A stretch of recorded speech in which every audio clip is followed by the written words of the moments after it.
Jewelleries లో gratitude sale March 8 నుంచి 11 వరకు ఫ్లాట్ 50% ఆఫ్ ఆన్ విఏ. నమస్తే రమగారు. నమస్తే జయ. రమగారు, ఏదైనా చిన్న సిరీస్ స్టార్ట్ చేద్దామా?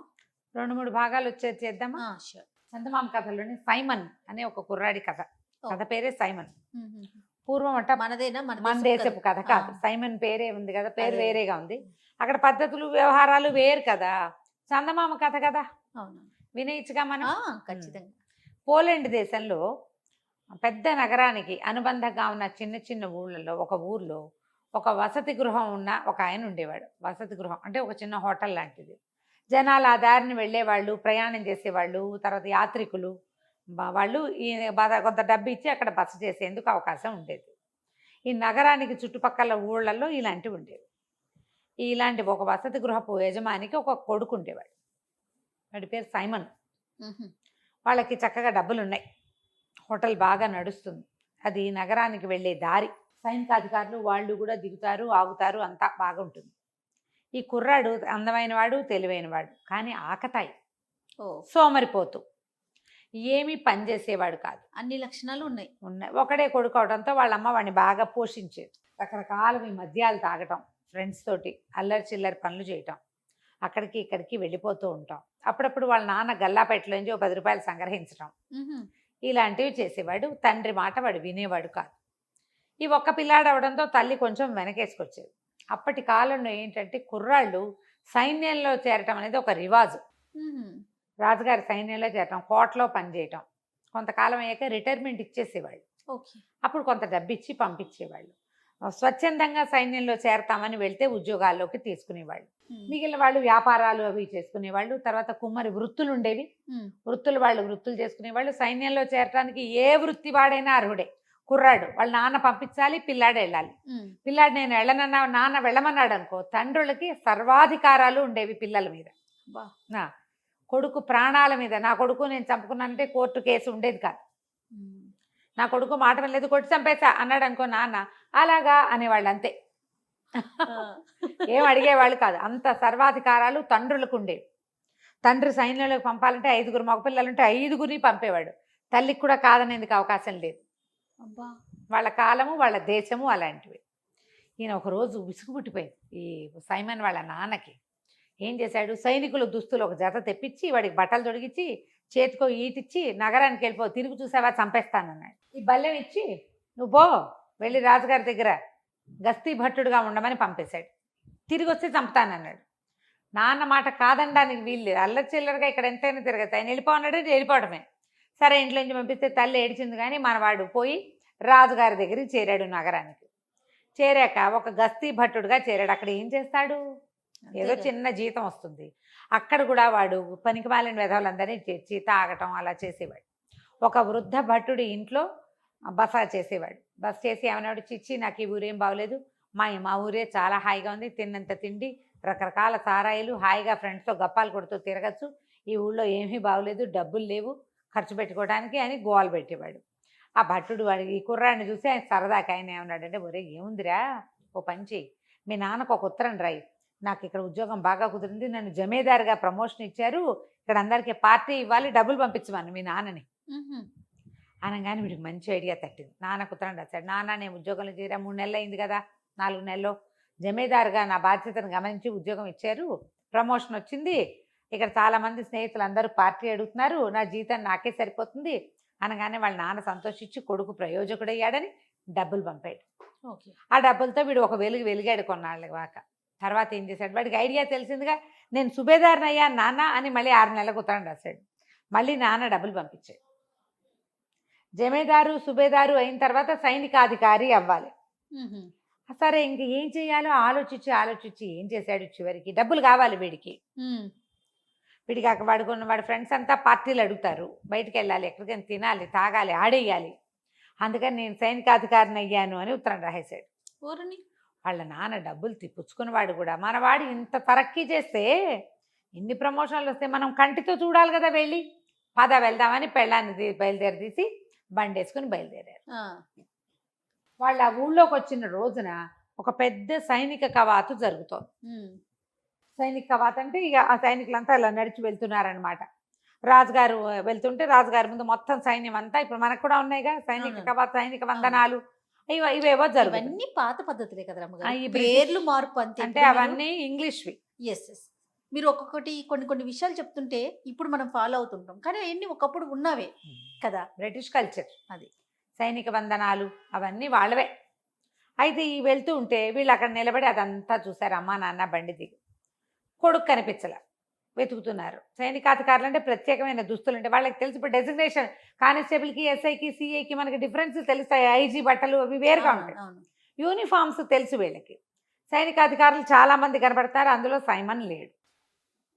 ఆయన ఏం చేశాడు, అక్కడ నుంచున్న భట్టుడిని ఎవరినో, అబ్బాయి సైనికాధికారి సైమన్ కనపడ్డేమిటో అని అడిగాడు. సైమనా, ఆ పేరుతో అధికారులు ఎవరు లేరండి చెప్పేశారు అన్నాడు. అనేసరికి ఉన్నారోయ్, సైమన్ సైనికాధికారి అయ్యాడు 10 రోజులు 20 రోజుల క్రితమే, ఉత్తరం కూడా వచ్చింది మాకు అన్నాడు. అనేసరికి లేడండి, ఆ పేరుతో గస్తీ భట్టుడు ఒకడు ఉండాలి, ఫలానా ఊరు నుంచి వచ్చిన వాడు అని చెప్పేసి. ఈయనకు అర్థమైపోయింది, హాతేరి ఇంత అబద్ధం చెప్తాడా, ఇంత పరువు తీస్తాడా అని చెప్పి వాడు ఎక్కడ బస చేశాడో అక్కడికి పరిగెత్తాడు. పరిగెత్తి కొడుకు చెండా లెక్క తీశాడు, పట్టుకున్నాడు. చిత్రవధ చేస్తాను నిన్ను, నీ వల్ల నేను ఊళ్ళో అందరి ముందు పరువు పోగొట్టుకుంటా. ఇప్పుడు నిన్ను తీసుకెళ్తే నువ్వు గస్తీ పట్టాడు, నువ్వు జమీదారు అయ్యావు, సుబేదారు అయ్యావు, సైనికాధికారి అయ్యావు అని నేను వచ్చిన వాళ్ళందరికీ చెప్పుకుంటుంటే సైనికాధికారిగా చచ్చిపోయాడని చెప్తా అని చెప్పేసి కొడుకుని పట్టేసుకున్నాడు. తల్లి బతిమలాడింది, కొట్టండి, శిక్షించండి, చంపద్దు అని. ఆయన ఒప్పుకోలే. నువ్వు పెళ్ళానివి, నోరు మూసు పడుండు, తండ్రి నేను, వీడిని చంపే హక్కు ఉంది నాకు అని చెప్పి వాడిని కాళ్ళు చేతులు కట్టేసి బండిలో వెనకాల పడేసుకుని మొగుడు పెళ్ళాం బండి ఎక్కారు. ఎక్కేసరికి వృద్ధ భట్టుడు వీడికి పిచ్చి సలహా ఇచ్చి దొంగ మాటలతో డబ్బులు తెప్పించుకునే ఉపాయం చెప్పాడు కదా. ఇదంతా ఇలా తన వల్లే జరిగింది, వీడు డబ్బు కోసం ఇంత పని చేశాడని పాపం వాడిని ఎలాగైనా తప్పించాలని ఆ బండి వెనకాల ఇంకో బండి వేసుకెళ్ళి వాళ్ళు ఎక్కడో ఆగితే నిదానంగా బండిలో ప్రవేశించి కట్లు కోసేసి తప్పించి ఒరే నాయన, నువ్వు ఇంటికి వెళ్ళామంటే మీ నాన్న చంపేస్తాడు, మరి మీ నాన్నకే హక్కు, రాజు కూడా నీ మీద హక్కేం లేదు, ప్రజల మీద తండ్రుల హక్కులే ఉంటాయి, పారిపో నువ్వు ఎక్కడికైనా, నీ బతుకు జీవుడాన్ని బతకమన్నాడు. వీడికి కూడా ఫ్రీడమ్ వచ్చేసింది. నాన్న చెప్పాడని సిటీకి వచ్చాడు, సిటీ నుంచి తండ్రికి ఉత్తరం రాసి తీరాలి. ఇప్పుడు ఎక్కడికో పారిపోతే ఎవరికి ఉత్తరం జవాబుదారీ? హాయిగా బాగుందని ఫ్రీడమ్ దొరికేసిందని బయటికి వెళ్ళిపోయాడు. పారిపోయి ఈ నగరాన్ని దాటి వెళ్ళిపోయి చక్కగా ఆ ఊర్లో ఈ ఊర్లో తిరుగుతూ ఎవరో ఫ్లూట్ వాయించే విద్వాంసుడు ఇంటి దగ్గర కొద్ది రోజులుండి పిల్లని గ్రోవి ఊదటం నేర్చుకున్నాడు. నేర్చుకుని కులాసాగా పిల్లని గ్రోవి ఊదుకుంటూ తిరిగేవాడు. వీడు ఏ ఊరు వెళ్ళినా వీడి అందము, వీడి హ్యాండ్సమ్ పర్సనాలిటీ, కొంతకాలం ఈ గస్తీ పట్టుడుగా ఉండడంతో కొంచెం కండలు తీరిన వాడి శరీరము, ఈ ఫ్లూటు, చక్కగా మాట్లాడటం వచ్చు, మంచి కంపెనీ ఇస్తాడు, వాడు కబుర్లు చెప్తాడు, మందు కంపెనీ బాగా ఇస్తాడు, ఏదైనా ఆట ఉంటే నేను ఆడతా అంటాడు. మంచి సరదా అయిన వాడికి ఆటకాయితనమే. అక్కడి నుంచి ఏదైనా ఒక కుక్క కనపడినా దానికి ఏదైనా ఆట ఆడడం నేర్పించేస్తాడు వాడు. తెలివి ఉంది వాడికి, కుదురుగా పనిచేసే గుణం లేదు. ఆ ఊరు ఈ ఊరు తిరుగుతుంటే ప్రతి చోట వీడికి మంచి స్వాగత సత్కారాలు లభించినాయి, చాలా బ్రహ్మాండంగా ఉంది. ఈ పోలాండ్లో ఇంకా పెద్ద పెద్ద నగరాల్లో ఒక సుమారైన ఒక ఊర్లోకి చేరాడు. ఆ ఊళ్ళో ఏం తెలుసుకున్నాడంటే, ఆ ఊళ్ళో రాజుగారికి మహాద్భుత సౌందర్యవతి అయిన ఒక కూతురు. కాకపోతే ఆయన వాడి తండ్రి పరమ దుర్మార్గుడట, పిల్ల తాత మామూలు వాడు కాదు. ఆయన ఒక పెద్ద రాజమహల్ కట్టాడు. ఆ ఊళ్ళో ఉన్న ఎంతమంది ఉసురో పోసుకున్నాడు. రాజులు కొంతమంది క్రూరులుగా ఉంటారు కదా, మహాక్రూరుడు వాడు. అయితే ఏమైంది, రాజమహల్ కట్టిన తర్వాత ఈ రాజకుమార్తె పుట్టిన తర్వాత ఆయన చచ్చిపోయి ఏం చేశాడు, దయ్యం అయ్యి ఆ మహల్ని పట్టాడు. అయ్యో, ఆ మహల్లో విపరీతాలు జరిగాయి. దాంతో ఈ రాజుగారు, ప్రస్తుతం ఉన్న రాజుగారు కూతురుతో సహా మహల్ని విడిచి ఇంకో చిన్న రాజమహల్ కట్టుకుని అందులో ఉన్నాడు. అయితే ఆ పిల్ల జాతకంలో ఏముందంటే, ఈ పిల్లని వివాహం చేసుకునేవాడు ఈ మహల్లో ఉన్న దయ్యాన్ని విడిపించగలిగిన వాడవుతాడని ఉంది. ఎవడైతే దయ్యాన్ని పోగొడతాడో వాడే ఈ పిల్లకి మొగుడు అని. వాళ్ళు ఈ జాతకాలు కూడా నమ్ముతారు ఇంగ్లీష్ వాళ్ళు. అదే దాంతో ఆ పిల్లకి ఏ పెళ్లి సంబంధము రాలే. పిల్ల అందానికి వ్యామోహపడి వస్తారు, దాంతో కబుర్లు చెప్తారు కానీ పెళ్లి చేసుకోరు ఎవరు. ఎందుకంటే ముందు దయ్యం జోలికి వెళ్ళాలి. కొంతమంది యువకులు ఈ అమ్మాయి సౌందర్యం పట్ల ఆకర్షితులై వెళ్ళిన వాళ్ళు వెళ్ళినట్టే అందులోనే ఉండిపోయారు, ఎవడు బయటికి రాలే. ఎవ్వరూ రాలా బయటికి. ఎవరు ఇంకా మొదట ఒక 5-6 వెళ్ళారు. ఒక 6 నెలల గ్యాప్తో 2-3 వెళ్ళారు. వెళ్ళిన 5-6 ఆ 2-3 గోవిందా మొత్తం మీద 12 మంది పోయారు. రాలేదు ఎవరు. ఇక అమ్మాయికి పెళ్లి సంబంధాలే రావట్ల. పిల్ల దుఃఖంగా దీనంగా ఏడుపు గొట్టుగా ఉండేది. కానీ పాపం ఈ తలనొప్పి అమ్మాయికి ఎప్పుడు ఏడుపుతోటి. ఈ ఊళ్ళో అందరూ చెప్పారు. సరే అదంతా తెలుసుకొని తను ఏమనుకున్నాడు, ఓసారి వెళ్ళి ఆ పిల్లని చూద్దాం అనుకున్నాడు. పిల్లని చూశాక ఏం చేశాడో మనం 2వ భాగంలో తెలుసుకుందాం. తప్పకుండా రమ్మగారు. నమస్తే. నమస్తే. ఇది సైమన్ స్టోరీ చెప్తా ఉన్నారు. 3 భాగాలు అన్నారు కదా, ఒకటి అయిపోయిందండి. రెండో రెండో భాగంలో ఈ కుర్రాడికి చిన్నప్పటి నుంచి సైమన్కి ఒక వీరోచిత కార్యం చేయాలని ఉండేది. ఇప్పుడు ఈ పిల్ల అందగత్తి కదా, ఆ దయ్యాన్ని పారద్రోలి ఈ పిల్లని చేసుకుంటే సూపర్గా ఉంటుంది కదా, మంచి సెటిల్మెంట్. సెటిల్మెంట్ గొప్ప. అందుకని వాడేం చేశాడు, ఈ రాజుగారి భవనానికి ముందున్న ఒక పార్క్కి బయట బెంచీలు ఉంటాయి, వాకర్స్ పార్క్ ఒకటి ఉంది అక్కడ కూర్చుని ఫ్లూట్ వాయించడం మొదలుపెట్టాడు పొద్దున్నే. ఆ అమ్మాయి రాత్రంతా ఏడ్చి రాకుమారితే తెల్లవారుజామున ఎప్పుడో పడుకుంది. రాత్రి తల పట్టేయదు. తెల్లారేసరికి అటా నిద్రమోహంతో లేస్తే చక్కటి భూపాల రాగం లాంటి ఒక మంచి మార్నింగ్ గ్లోరీ వినిపిస్తుంది అనమాట. మన వాళ్ళు భూపాల రాగాలు వాయిస్తారు పొద్దున్నే, మార్నింగ్ గ్లోరీ వాయిస్తున్నాడు వాడు. ఆ ట్యూన్కి ఆ అమ్మాయి చాలా రిలాక్స్ అయిపోయింది. ఎంత బాగుంది సంగీతం, ఎంతో బాగుందని గబగబా తండ్రి దగ్గరికి వెళ్ళి, నాన్న ఎవరో ఫ్లూట్ వాయిస్తున్నారు, మన భవనంలో కాదు బయట ఎక్కడో, వాడెవడో పిలిపించినాడు, నా తలనొప్పి తగ్గిపోయింది అన్న పొద్దున్నే అనగా ఆయన సంతోషించాడు. పిల్ల పాపం పొద్దున్నే ఫ్రెష్గా లేచి తలనొప్పి లేదు తగ్గిపోయింది అనేసరికల్లా ఆయన ఆనందంతో గబగబా వరే ఎవర్రా వాడెవరినో పిలుచుకురంటారు అన్నాడు. పిలుచుకొచ్చేసరికల్లా ఆ అబ్బాయి లోపలికి వచ్చాడు. ఏది బాబు ఇందాక వాయిస్తున్నావు, మళ్ళీ వాయించంటే ఫ్లూట్ వాయించాడు. ఆ అమ్మాయి నాన్న ఎంత బాగుందో, మన దగ్గరే ఉంచుకుందా నాన్న, రోజు వింటాను, తలనొప్పి తగ్గిపోతుంది అని అనేసరికల్లా రాజుగారు అడిగాడు, బాబు మా దగ్గర ఉంటావా రాజభవనంలో, మా అమ్మాయికి అసలే తలనొప్పి అనేసరికి తప్పకుండా నేను అలాంటి ఉద్దేశంతో వచ్చాను అన్నాడు. అనేసరికల్లా యువరానికి ఎందుకండి తలనొప్పి అని అడిగాడు. ఏం చెప్పాను నాయన మా కష్టాలు అని మా నాన్నగారు అనగా, నేను విన్నానండి అదంతా, ఇంత చక్కగా ఉన్న రాకుమార్తెకి ఈ కష్టమేమిటి, అదే కదా, మీరు ఇంత అద్భుతమైన వ్యక్తి, మీలాంటి వాళ్ళకి రావాల్సిన కష్టం కాదు, ఆ దయ్యాన్ని వదలగొట్టి ఈ అమ్మాయిని నేను పెళ్లి చేసుకుంటానండి అన్నాడు. అనేసరికల్లా పిల్ల కొంచెం సంతోషం వచ్చింది కానీ భయం వేసింది. ఇప్పటికి 12 మంది పోయారు, ఫ్లూట్ వాయించేవాడిని చెడగొట్టుకుంటే ఎట్లా అని కొంచెం బెంగపెట్టుకుంది. తండ్రికి కళ్ళు ఆర్పింది వద్దని, ఫ్లూట్ అయినా ఉంటుంది కదా అని. ఆయనేమో వద్దునైనా చక్కగా అందంగా ఉన్న ఒక కుర్రవాడివి, మా నాన్నగారు అసలు సహజంగానే దుర్మార్గుడు, దయ్యమయ్యాక ఇంకా క్రూరుడైపోయాడు, 12 మంది పొట్టలు పెట్టుకున్నాడు, నువ్వు లక్షణంగా ఉన్నావు, ఏ తల్లికి నాకు బిడ్డవో, ఉండునైనా వద్దునైనా అంటే, కాదండి మీకేం భయం లేదు నేను చూస్తా కదా అని చెప్పి ఒప్పించాడు. నేను చిన్నప్పుడు చాలా చేశా ఇలాంటివి అన్నాడు. ఆయన మాత్రం ఏం చేస్తాడు, ఎవరో ఒకళ్ళు పిల్ల పెళ్ళి అవుతుందని ఆశ, అంతేగా తండ్రిగా. సరే అక్కడి నుంచి ఏం చేశారు, మర్నాడు బండెక్కిచ్చారు. ఆ పూట సాయంకాలం అట్లా బండెక్కిచ్చి పంపించారు. రాజభవనం పైన ఇట్లా కొండ మీద ఎత్తుగా ఉంది, వీళ్ళు కింద ఇల్లు కట్టుకున్నారు, పెద్ద ఇల్లు. బండివాడి తీసిపోయి దింపాడు. వాడు మంచి హుషారుగా వెళ్ళి తాళం తీసుకొని లోపల పోయి కూర్చున్నాడు. చీకటి పడేశారు కల్లా, ఆ లోపలంతా దుమ్ము, పెద్ద మందిరం, అన్ని పరదాలు, పెద్ద పెద్ద చిత్తరువులు, బంగారంతో చేసిన కొన్ని విగ్రహాలు, దీపపు కుందులు, క్యాండిల్స్ అన్నమాట, క్యాండిల్ స్టాండ్స్, అద్దాలు, ఎంత బాగుందో కళాత్మకంగా. అంతా దుమ్ము. వీడేం చేశాడు, జేబు రుమాలతో ఓ చోట దుమ్ము దులుపుకుని ఓ కుర్చీలో కాలు మీద కాలేసి కూర్చుని, అక్కడ ఒక పక్కన లైబ్రరీ కూడా ఉంది, పోయి ఓ పుస్తకం తెచ్చుకున్నాడు. దాని మీద కూర్చొని పుస్తకం చదువుకోవటం మొదలుపెట్టాడు. చీకటి పడేసరికి లోపలికి ఒక నల్లటి వికృతాకారం ఒకటి వచ్చింది, పొడుగ్గా ఉంది, పెద్ద బవిరిగడ్డం, కళ్ళు మాత్రం జ్యోతుల్లాగా ఉన్నాయి, ఎంత నలుపో, కారు నలుపు. ఓ లోపలికి వస్తూనే వీడిని చూసి, ఎవడరా నువ్వు, అసలు నా పేరు చెప్తేనే జనాలు హడిలిపోతారు, నా ఇంట్లోకి వచ్చి నేను కూర్చునే కుర్చీలో కూర్చున్నావు అంటే, వీడేమన్నాడు, ఏముందండి పెద్ద ఖాళీగా ఉంది ఇల్లు, ఎక్కడ కూర్చుంటే ఏమిటి, ఎక్కడ కూర్చున్నా ఒకటే, పైగా మీ గురించి చాలా విన్నాను, అదేమిటో చూద్దామని వచ్చాను, మీరు ఇదివరకు ఏమన్నా వికృతాకారంగా ఉండేవారేమో, ఇప్పుడు మీకు అంత లేదన్నాడు. మామూలుగానే ఉన్నారు, మిమ్మల్ని చూసి గుండెట్ట పగులుతుంది ఎవరికైనా, ఏముంది మీలో ప్రత్యేకంగా, కళ్ళు మొహం అన్నీ ఉన్నాయి, మనుషులకు ఉన్నట్టే, కాస్త కళ్ళు కాస్త పెద్దవి కాస్త మెరుస్తున్నాయి అంతే కదా, మీకు అంత లేదండి, నాకేం భయం గీయం ఏమీ లేదు, ఇలాంటి వాళ్ళని చాలామందిని చూశానంటే ఆయన తెల్లబోయాడు. తెల్లబోయి సరేరా ఈ మండపం అంతా మందిరం అంతా చూపిస్తాను, ఈ తాళాలు గుర్తు పుచ్చుకో అన్నాడు. అనగానే వీడికి ఏమనిపించింది, చచ్చినా దాని చేతికి చెయ్యని తెచ్చకూడదు. ఓహో. ఏమన్నాడు, నేను ఎందుకు చేస్తా, ఈ ఇల్లు చూడడానికి వచ్చాను కానీ మీ వస్తువులు మీ పని చేయడానికి నేను ఏమైనా పని వాడినట్టండి మీకు?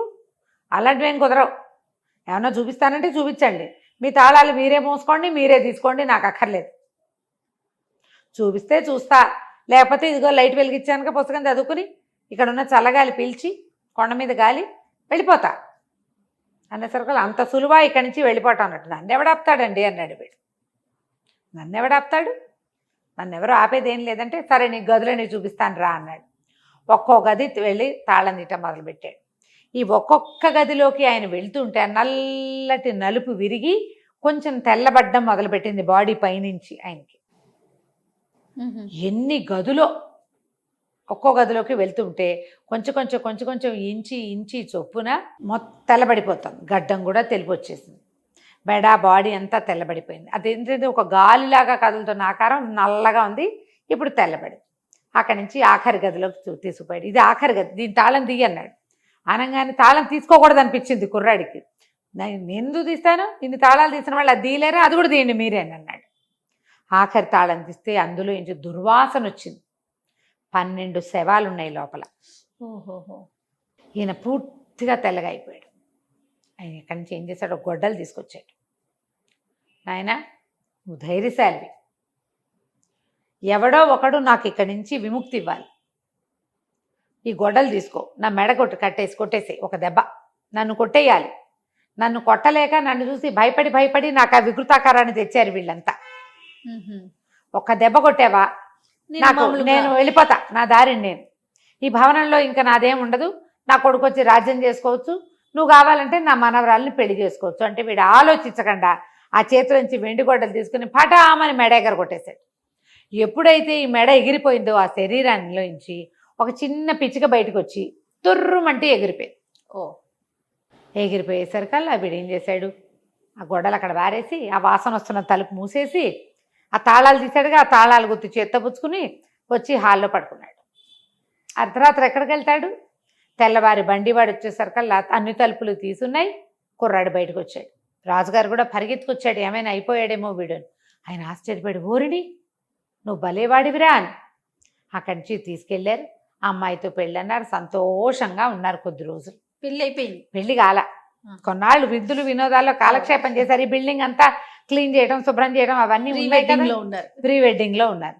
అక్కడి నుంచి కుర్రాడు అన్నాడు, నేను చాలా సంవత్సరాలు అయిపోయింది, నేను ఇంట్లో నుంచి వచ్చేసాను, 2-3 ఏళ్ళు అయిపోయింది, మరి మా అమ్మ నాన్నని చూసి రావాలి, నేను వాళ్ళని వెళ్ళి తీసుకొస్తా పెళ్ళికి, నేను ఒక్కడనే కొడుకుని అని చెప్పాడు.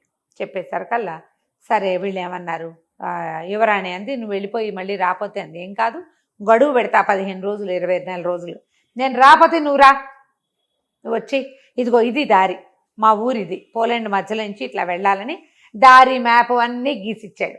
తండ్రి పేరు, ఊరి పేరు, ఊళ్ళో పెద్దవాళ్ళ పేర్లు, అన్ని పేర్లు రాసిచ్చాడు. వాడేమో అబద్ధం చెప్పటల్లా. అక్కడి నుంచి కుర్రాడితో పాటు మంది మార్బలం బయలుదేరారు కొంతమంది.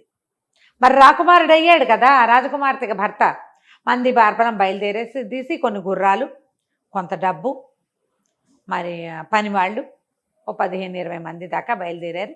గుర్రాలు వేసుకుని వెళ్ళటం మొదలుపెట్టారు. వాడు నెలల తరబడి ఆ ఊరు ఈ ఊరు దాటుకుంటూ ఇక్కడికి వచ్చాడు. మరి వెళ్ళాలంటే అంతే సమయం పడుతుంది కదా. పోలాండ్ రాజుగారి కజిన్ బ్రదర్ ఈ రాజుగారు. ఓహో. రాజు రాణి ఉన్నారు ఇక్కడ. అక్కడి నుంచి కుర్రాడు బయలుదేరేసరికల్లా ఏమైంది, ఒక అడవి దారి పట్టారు. అడవి దారి పడితే అడవి దారిలో ఒక సత్రం ఉంది. సత్రం ఎవరండి, సత్రం యజమాని కనుక్కున్నాడు, మీరెవరు, ఎక్కడి నుంచి వెళ్తున్నారు, ఏం చేస్తున్నారు అని అన్నీ అనుకుని దొంగల దారి బాబు ఇటు వచ్చారంటే మాకేం భయం లేదు, సైనిక పటాలం ఉంది, 20 మంది ఉన్నారు, నేను స్వయంగా వీరుణ్ణి, నేను ఏమైనా చేయగలను, డామ్డీమని చెప్పాడు మన కుర్రాడు.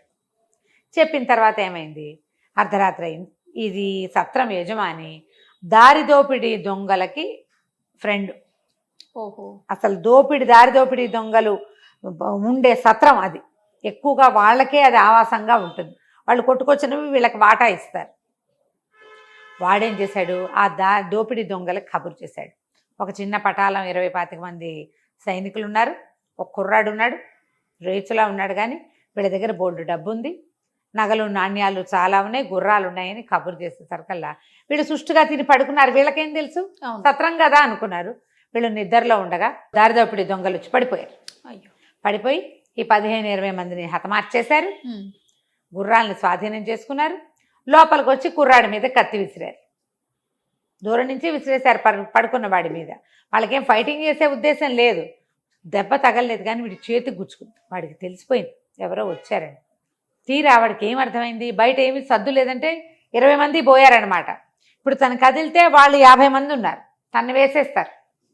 కదలకుండా ఉండిపోయాడు. వాళ్ళు లోపలికి వచ్చి చిన్న దీపపు వెలుగులో వీడిని చూసి చచ్చిపోయినట్టు పడుంటే, చచ్చాడు అనుకుని ముట్టుకుంటే చేతికున్న రక్తం తగిలింది.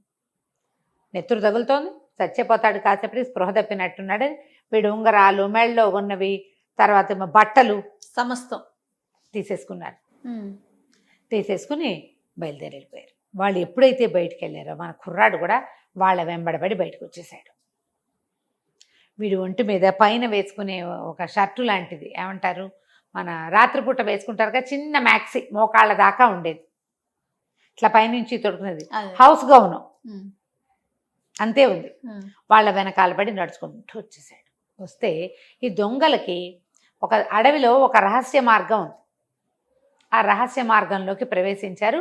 వీడు కూడా అదే రహస్య మార్గంలోకి వెళ్ళిపోయాడు లోపలికి. వాళ్ళ వెనకాల పడి వెళ్ళేసరికల్లా వాడికి ఏమర్థమైంది, ఆ రహస్య మార్గంలోంచి బయటికి వెళ్తే తన ఊళ్ళోకి వెళ్తారు. ఓహో. అది తన స్వగ్రామానికి దగ్గర. వాడికి ఆ దారులని తెలుసు కదా, పెద్ద పిల్లాడు కదా వాడు. చూసుకుని అక్కడి నుంచి ఏముంది, ఒంటి మీద ఏమీ లేవు, కర్రా పుల్లా కత్తి ఏమీ లేవు, ఈ చొక్కా తప్ప. అక్కడి నుంచి ఆ దొంగల్ని తప్పించుకుని వాళ్ళు అవతలకి వెళ్ళిపోం. కానీ వీడు తన ఊరి పొలాల్లోకి ప్రవేశించాడు. ఎవరో కొందరు రైతులు కూలీలు కనపడ్డారు. వీడిని గుర్తుపో, ఓహోయ్ సైమన్ వచ్చావా అని పలకరించి, ఏమిటో సైనికాధికారి అయిపోయేమిటి, ఈ గుడ్డలేమిటి, ఈ అవతారం ఏమిటి, ఇదేమిటి, జబ్బకా దెబ్బ ఏమిటి అని ఎక్కిరించి వేళాకోళం చేస్తే వాడు వాళ్ళని బతిమలాడుకున్నాడు. అరే బాబు అన్నీ వచ్చాయిరా, దొంగలు పడ్డారు, వాళ్ళ వెనకాల పడి వచ్చారు. అవును ఇది దొంగల దారే, వాళ్ళకి తెలుసు. వాళ్ళు ఏం చేశారు, సరే వీడికి చలి వేసుకోవడానికి ఒక ప్యాంటు, అక్కడి నుంచి తల కట్టుకోవడానికి ఒక తలగొడ్డ ఇచ్చి, ఒక స్వెటర్ లాంటిది ఇచ్చి వాడిని ఊళ్ళోకి ప్రవేశపెట్టారు. ఇంటికి వెళ్ళేసరికి నా తండ్రి ఇంట్లో లేడు. వాళ్ళ అమ్మ వీడిని చూసి కావలించుకొని, నాయన బతికే ఉన్నవరా నాయన అని అన్నం పెట్టి పడుకోబెట్టింది. తినేసి పడుకున్నాడు. ఇప్పుడు ఎంత దూరమో నడిచి వచ్చాడు కదా, రాత్రి చల్లు. సరే తెల్లారి ఆ తండ్రి బయట ఊరు నుంచి ఇంటికి రాగానే తల్లి మొహం చూసేసరికల్లా ఆయన ఆశ్చర్యపడి, ఏమిటి ఈ మొహం అలా ఉంది, ఏం జరిగింది అనేసరికల్లా ఆవిడ బిక్కమొహం వేసి, పిల్లవాడి వార్త తెలిసిందండి. వార్త తెలిసిందా, వాడే వచ్చాడా, వార్త తెలిస్తే నీ మొహం ఇలా ఉండదు, ఇంకోలా ఉంటుంది, వార్త తెలిసిందంటే ఉత్సాహంగా చెప్పేది. పిల్లలు ఏడుపు మొహం ఉంది అంటే ఏమిటర్థం, పిల్లాన్ని చూసి ఏడ్చిందనమాట ఆవిడ. అక్కడి నుంచి ఆవిడ బతిమలాడింది, బామాలింది, వాడిని చంపేస్తానన్నాడు నాన్న. చంపేయద్దు, ఏదైనా ఒక పని చెప్పి ఇంట్లో ఉంచుకుందాం అని చెప్పి బతిమలాడి కాళ్ళు పట్టుకున్నంత పని చేస్తే, సరే సైమన్ని బయటికి పిలిచి 4 చెంపకాయలు కొట్టి వాళ్ళ నాన్న ఒక 20 మేకలు అప్పచెప్పాడు. మేకలు తోలే వాళ్ళు ఏ బట్టలు వేసుకుంటారో ఆ బట్టలు తెప్పించి ఇచ్చాడు. ఈ గుడ్డలతో ఉండు. వాడేం చెప్పలేదా, చెప్పినా ఆయన నమ్మడు. చెప్పాడు, చెప్పినా ఆయన నమ్మలేదు, అబద్ధాలు అనుకున్నాడు. ఎందుకంటే వాడు ముందు జమేదారు సుబేదారు సైనికాధికారి అబద్ధం చెప్పాడు. అందుకని ఇప్పుడు యువరాణి సంగతి చెప్తే నాన్న ఏం నమ్ముతాడు, అదే కదా, నమ్మడు కదా. అక్కడి నుంచి మేకలను తోలమన్నాడు. వీడు ఏం చేస్తాడు పాపం, ఏం చేయలేడు. తండ్రి మాట కాదన్న వాడికి విలువ లేదు. తన ఊళ్ళోకి వచ్చాక తండ్రి మాట వినాల్సిందే, పైగా అట్లాంటి ప్రాక్టీస్ వాడికి. ఇక మేకలు తోలటం మొదలుపెట్టాడు. వాడికి ఫ్లూట్ అలవాటు ఉంది కదా, ఆ ఫ్లూట్ ఊదుకుంటూ మేకలకి చక్కగా డ్యాన్సులు చేయటము, తలకాయలు ఊపటము అలా నేర్పించి ఉంచుకుంటున్నాడు. రోజు అక్కడే ఉండేవాడు. నెలా గడిచింది, ఇది అబ్బాయి వెనక్కి రాలా. ఇక్కడ యువరాణి ఏం చేస్తుందో వచ్చే భాగంలో తెలుసుకుందాం. తప్పకుండా అండి. నమస్తే. నమస్తే రమగారు, మనము సైమన్ స్టోరీ చెప్తా ఉన్నాం, చివరి భాగంలో ఉన్నాం. 2 అయినా 3వది చెప్తా. సైమన్ ఇంటికి వెళ్ళిపోయాడు. వాళ్ళ నాన్నేమో అతనికి మేకలు కాసే పని అప్పచెప్పి ఈయన ఫ్లూట్ పట్టుకొని వెళ్ళిపోయాడు. మేకలను కాసుకుంటున్నాడు. నెల దాటిపోయింది. 15 రోజులు వెళ్తాను, 15 రోజుల్లో తిరిగి వస్తాను, అక్కడ ఒక మధ్యలో 2-3 రోజులు, 15 రోజులు పూర్తిగా పట్టదు, నువ్వు నెల అని చెప్పాడు. నెల దాటి 4-5 రోజులు అయ్యి ఎక్కడా సందడలేదు. ఊరు చివరి నుంచి ఏదైనా మనుషులు వస్తున్న సౌండ్ వస్తే కబురు వస్తుంది. అవునవును. ఏమీ రాపోయేసరికల్లా రాకుమారుతుంది. నాన్న ఎట్లాగో అడ్రస్ చెప్పాడు, అక్కడ ఏం సమస్య అయిందో, వాళ్ళ అమ్మకో నాన్నకో బాగులేదో ఏంటోనే వెళ్తానని. రాజుగారు కూతురు ప్రేమికుడు. ఏముంది, సైన్యం ఉంటుంది, అమ్మాయి వెళ్ళొస్తుంది, అత్తారిల్లు చూసి వస్తుంది, వాడంతట వాడు దయ్యాన్ని పారద్రోలి రాకుమార్తెగా మొగుడయ్యే అర్హత సంపాదించుకున్న వాడి కోసం ఆ మాత్రం చెయ్యొచ్చు కదా అని నాన్న కూతుర్ని ఒక పటాలం ఇచ్చి పంపించారు. సైన్యము దాసదాసి గణంతో రాకుమార్తె తన తాలూకు ఒరిజినల్ అటైర్ తోటి తన చక్కగా అలంకరించుకుని బయలుదేరి ఒక 4 రోజులు 3 రోజుల్లో ప్రయాణం చేసి అడవిలోకి చేరారు. కొంత ప్రయాణం చేసి అడవి మధ్యలోకి వచ్చారు. వీళ్ళు ఇంతకుముందు సైమాన్ని ఎక్కడైతే విడిది చేశాడో తన 20-25 మందితోటి అక్కడికి వచ్చారు. వచ్చేసరికల్లా అంతకుముందు వచ్చిన వాళ్ళు 25 మంది అయితే వీళ్ళు ఇంచుమించుగా 50 మంది. ఒక 7-8 మంది దాసీలు అమ్మాయికి. అమ్మాయి చూస్తే కుర్రాడు మగపిల్లాడు ఏం పెట్టుకుంటాడు, ఏదో గొలుసేసుకుని 4 ఉంగరాలు పెట్టుకుని కొంచెం టపటపలాడే బట్టలు వేసుకుంటాడు. అమ్మడికి పైనుంచి కింద దాకా అంతా అలంకారమే. రాకుమార్తె దానికి తోడు. ఆ సత్రం యజమానికి పిచ్చ సరదా వచ్చేసింది. అయ్యో బాబోయ్ ఎన్ని నగలు! ఆ పని వాళ్ళు కూడా నగలు పెట్టుకున్నారు. వాళ్ళు దుంపదేగా సైనిక పటాలం. అంతకుముందు వచ్చిన వాళ్ళు ఊరికే సహాయానికి వచ్చిన సైనికులు. వీళ్ళు రాకుమార్తె వెనకాలుండే మంది మార్బలం. వీళ్ళంతా గ్రాండ్ పార్టీ. వీడు కాస్త ఆ దొంగలకి దారి దోపిడీ దొంగలకి కబురు చేశాయి. కబురు చేస్తే ఏమైంది, సాబురు వెళ్ళింది. సాయంకాలం అయ్యేసరికల్లా రాకుమార్తె ఏం చేసింది, ఆ సత్రం యజమాని భార్యని దా మాతో పాటు కూర్చో, మాతో పాటు టీ తీసుకుంది. కానీ చాలా ఆదరంగా పిలిచింది. ఆ సత్రం యజమాని భార్యకి జాలేసింది. అయ్యో పాపం బంగారు తల్లి, రాకుమార్తెలు ఎవరైనా ఇట్లా దారిపోయే వాళ్ళని రా నాతో టీ దాగంటారా అనరు.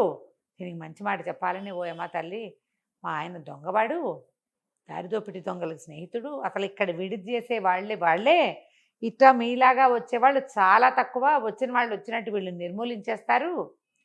కిందటిసారి 10 నెలల క్రితం ఒక కుర్రాడు వచ్చాడు, ఎంత బాగున్నాడో, వాడితో 20-25 మంది వచ్చారు. చక్కగా ఇంత పొడుగ్గా ఫ్లూట్ వాయిస్తూ పంచదార చిలకల్లే ఉన్నాడు. మొత్తం అందరినీ చంపేసి దొంగలు దోచేశారమ్మా. ఎంత వెతికినా ఆ కుర్రాడి శవం మాత్రం కనపడలేదమ్మా. ఏ కుక్కలు నక్కలు ఎత్తుకుపోయాయో అనగానే యువరానికి అర్థమైపోయింది. వాడు సైమనే ఆ ఫ్లూట్ వాయించేవాడు. ఈవిడేమన్నా నువ్వేం కంగారు పడకు, నేను హ్యాండిల్ చేస్తానని ఈ సైనికుల్ని, రాత్రి వీళ్ళేంటి పగలల్లా ప్రయాణం చేసి వచ్చారు ఎండల్లోనూ, అక్కడ ఈ రాత్రి శుభ్రంగా తింటే పడుకుంటారు ఒళ్ళు తెలియక, సేఫ్ ప్లేస్లో ఉన్నామని బయటికి వెళ్ళి సైనికులు 50 మందికి, ఒరే ఎవ్వరూ నిద్రపోవద్దు, తక్కువ తినండి, ఆహారం కూడా వీళ్ళు పెట్టినవి తినద్దు, తిన్నామని చెప్పి బయట పారేయండి, రెడీగా అటెంటివ్గా ఉండండి, ఆడాళ్ళని కూడా తినేవాళ్ళ. వాళ్ళు పెట్టింది తను కూడా రాత్రి భోజనం తింటే పడుకునేందుకు ఏం కలుపుతారో అందులో. వీళ్ళు లోపల ప్రయాణంలోకి తెచ్చుకున్నటువంటి రొట్టెలు వెన్న తినేసి మాట్లాడకుండా కూర్చున్నాడు, నిద్రపోయినట్టు నటించారు. ఇట్లా దొంగలు లోపలికి అని రావటం ఏమిటి, 50 మంది, వాళ్ళు 20-25 మంది వచ్చారు. లాస్ట్ టైం చాలామంది వచ్చి చిన్న పటాలం ఉంది. వీళ్ళేమో నిద్రపోయేవాడిని ఏం చేయొచ్చు, ఈజీ కదా. మొత్తం అంతా తిరగబడి మీదబడి సత్రం యజమాని కూడా మెడ నరికేశారు. వచ్చిన వాళ్ళందరూ పోయారు, వాళ్ళ గుర్రాలు మిగిలినాయి, యజమాని పడిపోయాడు. అక్కడి నుంచి తెల్లవారంగానే తట్టబుట్ట సర్దుకున్నారు. ఆ యజమానురాలికి ఈ శవాలన్నీ అప్పచెప్పి ఓ 4 దోసెళ్ళ ధనం ఇచ్చి, మరి మీద పడ్డప్పుడు చంపక తప్పలేదమ్మా, పోన్లేమ్మా దుర్మార్గుడు పోతే పోయాడు, ఎంతమందినో చంపి పాపం మూట కట్టుకున్నాడు అంటుంది ఆవిడ. వచ్చేటప్పుడు మళ్ళీ విడిది చేస్తామని, ఇక్కడ ఎవరినైనా పెట్టి నిన్ను మాతో నమ్మకస్తురాలుగా ఉంచుకుంటామని మాటిచ్చి బయలుదేరి వెళ్ళిపోయారు. ఇక అమ్మాయికి ముందు మ్యాప్ గీసి ఇచ్చాడు, తనేమో 1 రోజులో వెళ్ళిపోయాడు. ఈ రహస్య దారి, అడవి దొంగలు వెళ్తున్నటువంటి అది అడవి దారిలో రహస్య దారి గుండా తన ఊరికి సింపుల్గా వెళ్ళిపోయాడు సైమన్. వీళ్ళకి టైం పట్టింది, వాడు అప్పుడే తెలుసుకున్నాడు ఆ దారి. వీళ్ళు గీసి ఇచ్చిన మ్యాప్ ప్రకారం నిదానంగా ప్రయాణం చేసుకుంటూ రాకుమార్తె తలిసిపోకుండా ఆ ఊరు తీసుకుపోయారు. తీసుకెళ్తే దూరం నుంచి సైనిక పటాలం వస్తుంటే మనవాడు మేకలు కాసుకుంటున్నాడు. ఎప్పుడైతే ఆ పతాకాలు కనపడ్డాయో రాకుమార్తె తన కోసం వచ్చేస్తుందని తెలిసిపోయింది వాడికి. ఆ పతాకాలు యువరాణికి ఒక రకం, రాజుకు ఒక రకము ఉంటాయి. చిన్న బ్యాండు, తక్కువ మంది జనము, తర్వాత ఏమో ఇలా స్త్రీలు వస్తున్న సంకేతము తెలియగాని వీడేం చేశాడు, తన దగ్గర 20 మేకలు ఉన్నాయిగా, ఆ మేకల కాళ్ళకి మెళ్ళోను పువ్వుల దండలు కట్టాడు. పువ్వుల దండలు కట్టి అక్కడ సైనిక కవాతులు ఉంటాయి నగరాల్లో, మేకలతోటి కవాతు చేయించాడు సైమన్. ఫ్లూట్ వాయిస్తూ ఆ మేకలు 20ని ఆవిడకి ఎదురుగుండా, ఆ వస్తున్న పటాలానికి ఎదురుగుండా వెళ్తే అందరూ నవ్వలేక పడి తెచ్చారు. మేకలు చేసే కవాతులు చూసి అవి తలకాయ లుపుతూ కాళ్ళు నేల మీద కొడుతూ నడుస్తూ వస్తూ ఉంటే గొప్ప సరదా వచ్చింది. యువరాణి దిగి పరిగెత్తుకొచ్చింది. ఏంటి ఇట్లా చేసావు, ఏమైపోయావు అంటే, ఇగో ఇలా ఇలా జరిగింది, మాకు తెలియలేదు, ఒక దొంగదారిని గుండా వచ్చేసాను, కానీ నాకు బయటకు వచ్చే వీలు లేకపోయింది. మా నాన్న చండశాసనుడు, సరే నేను రాకపోతే నువ్వే వస్తావులే అని స్థిమితంగా ఉన్నాను అని చెప్పాడు. చెప్తే అమ్మాయి ఏమంది, సరే వెళ్ళిపోదాం, మీ నాన్నకి చెప్పు ఉండాల్సింది కదండి, మా నాన్న చెప్పినా నమ్మడు, అంతకుముందు నేను అబద్ధాలు చెప్పున్నా కదా అనేసరికి సరేనంది యువరాణి. అక్కడి నుంచి సైమన్ మేకలు తోలుకుని ఈవిడ తన గుర్రాలతో సహా చేరారు అక్కడికి. వాళ్ళ నాన్న నడిపిస్తున్నటువంటి ఏమంటారు దాన్ని, మన ఆహారశాల లాంటిది ఏదో ఒకటి, చిన్న హోటల్ లాంటిది. అక్కడికి వెళ్ళేసరికల్లా ఈ రాజకుమార్తె తెలిసిపోతుందిగా, ఊళ్ళో అందరికీ తెలిసిపోయింది. ఆయన వచ్చి వీడికి వందనం చేసేసరికల్లా ఏమిటి ఇటు వచ్చారంటే, నేను నీ దగ్గర ఉంటాను అన్నది. అంటే మీకోసం పెద్దవాళ్ళు ఉండటానికి ఇంకా పెద్ద పెద్ద హోటల్స్ ఉన్నాయంటే, కాదు కాదు నాకు ఇదే నచ్చింది, మీ చిన్న మోటల్లే నచ్చింది, నేను ఇక్కడే ఉంటాను. అక్కడి నుంచి ఈ మేకలు కాసే అబ్బాయి, వీడు నాకు చాలా ఇష్టం, మా నాన్న దగ్గర పనిచేశాడు ఇది వరకు, వాడిని నాకు సహాయంగా పెట్టమని అనేసరికల్లా ఆయన అన్నాడు, ఇంకా నయం, వీడికి బుద్ధి లేదమ్మా, ఆకతాయి వాడు అసలు సరైన వాడు కానే కాదు, అబద్ధాలు చెప్తాడు, పిచ్చిగుడలు వాడును, వాడేందుకమ్మా అన్నాడు. కాదు కాదు మా నాన్న దగ్గర పనిచేశాడు కదా, ఫ్లూట్ వాయిస్తాడు, నాకు బాగా తెలుసు, నాతోటే అట్టు పెట్టుకుంటాను. ఇంకేం చేసేదేం లేక ఆ మేకలు కాసే తన కొడుకుని కూడా వీళ్ళతో పాటు పైన ఉన్న హోటల్లో ఒక ఫ్లోర్ అంతా ఖాళీ చేయించి ఒక ఫ్లోర్ రాకుమార్తెకి ఇచ్చాడు. వీళ్ళిద్దరు బాగా కబుర్లు చెప్పుకున్నారు. తెల్లవారి పొద్దున యువరాణి దిగొచ్చింది. దాంతోపాటుగా సైనికాధికారి దుస్తులు ధరించిన సైమన్ కూడా దిగొచ్చాడు. వీళ్ళ నాన్న గుర్తుపట్టలేదు వాడిని. గుర్తుపట్టక ఆవిడకో వందనం ఈయనకో వందనం చేశాడు. ఆ అమ్మాయి పక్కపక్క నవ్వుతూ, ఏంటండి మీ అబ్బాయిని గుర్తుపట్టరా మీరు అని అనేసరికల్లా ఆయన నిర్ఘాంతపోయి చూసి, ఎందుకు గుర్తుపట్టినమ్మా, ఈయన కొంచెం మా అబ్బాయిలాగా ఉన్నాడు కానీ మా అబ్బాయి ఎప్పటికీ సైనికాధికారి కాలేడండి అన్నాడు. అనేసరికల్లా వాడు, నాన్న నేనే నాన్న అన్నాడు. ఆయన ఆశ్చర్యపోయాడు. అట్లా ఎట్లా అయ్యావురా, పోలాండ్ నగరంలో ఉన్నవాడివి, ఈవిడ ఈ నగరానికి ఎలా వెళ్ళావు, ఎట్లా సైనికాధికారి అయ్యావంటే, అప్పుడు రాకుమార్తె, మీ అబ్బాయి వల్లే మా రాజ్యానికి పట్టిన పీడ విరగడైంది, మా తాత దయ్యం వదిలి మా భవనం మాకు చేజిక్కింది, మేమిద్దరం వివాహం చేసుకోవాలనుకున్నాం, మా అమ్మా నాన్న కావాలన్నాడని పంపించాను అనేసరికి వీడు జరిగిందంతా చెప్పాడు. అంతకుముందు తల్లికి చెప్పాడు, తల్లి అంతా నమ్మింది, తండ్రి చచ్చిన నమ్మల, వీడు అన్ని అబద్ధాలు అంటాడు ఆయన. అదేలే చిన్న వెధవ, వీడు ఎలాగ దయ్యాన్ని వదిలిస్తాడు, వీడు ఎట్లా దొంగల నుంచి తప్పించుకొస్తాడు, ఆయన నమ్మకం లేదు అబ్బాయి మీద. ఆయన చాలా ఆశ్చర్యపోయాడు, చాలా సంతోషించాడు. తర్వాత అందరూ కలిసి ఈ అమ్మాయి తాలూకు రాజకుమార్తె తాలూకు నగరానికి వెళ్ళిపోయారు. చక్కగా వివాహం చేసుకుని ఆ చిన్న నగరానికి రాజై ఎంతో కాలం సైమన్ సంతోషంగా రాజ్యాన్ని పరిపాలించాడు. కథ కంచికి మనం ఇంటికి. సూపర్. నమస్తే రమ్య గారు. నమస్తే జయ.